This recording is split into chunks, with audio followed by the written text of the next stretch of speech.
Mafia The Old Country is being roasted, people calling it dated, too short, or even disappointing. But after years of covering these games and playing this with a completely open mind, I feel that a lot of these comments completely miss some vital points you need to know and are seriously misleading. Here's my brutally honest thoughts, so stick with me. So first up, the visuals, and whether this game performs well or not, as it's becoming more and more common for games to release with dog shit performance.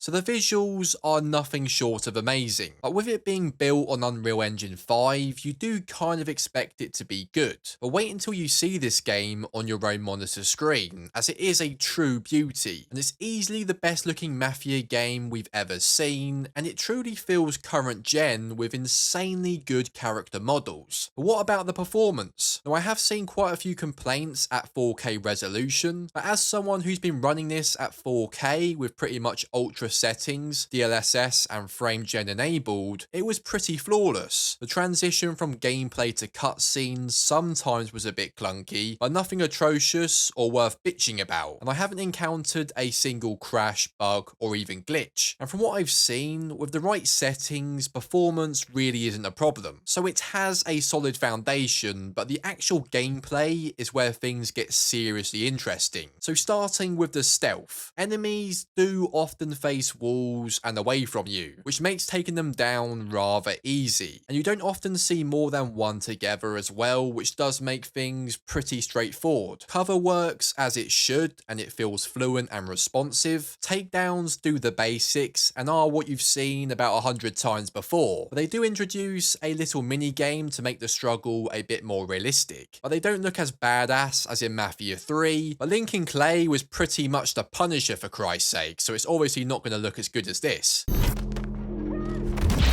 And using your knife too much will make it blunt, and it can be sharpened again, but it does make you think carefully before unpicking every single door or murking everyone with a shank. Knives can be twatted at skulls and bodies can be hid, like your Agent 47 in a wig, preventing bodies from being found. And yes, there is a X-ray vision mode which apparently takes you out of the experience, yet 99% of games literally always have this feature, and stealth really is not a problem. But this will make more sense later in the video. Gunfights, which are described as painfully average, do feel pretty similar to Mafia 3, and aiming feels a bit shaky, like you've downed a couple of Monster energy drinks, but it's satisfying and it feels more realistic. And I don't know about you, but my hands tremble slightly after my morning shit, let alone a gunfight, so this just makes things sort of realistic, and it feels right. And every weapon feels different to another, with the ability to either pick them up or purchase them before missions. And I really like how the environment around you gets broken as gunfights break out. Enemies don't really put up a massive challenge, but gunfights feel responsive, fun, and serve a greater purpose that we are closely getting to. And I know it's a small thing, but bloody hell, we finally have a somewhat realistic loot animation in a video game. Thank Christ. The Saturday Night in London mechanics, aka the knife combat, is being slaughtered for being basic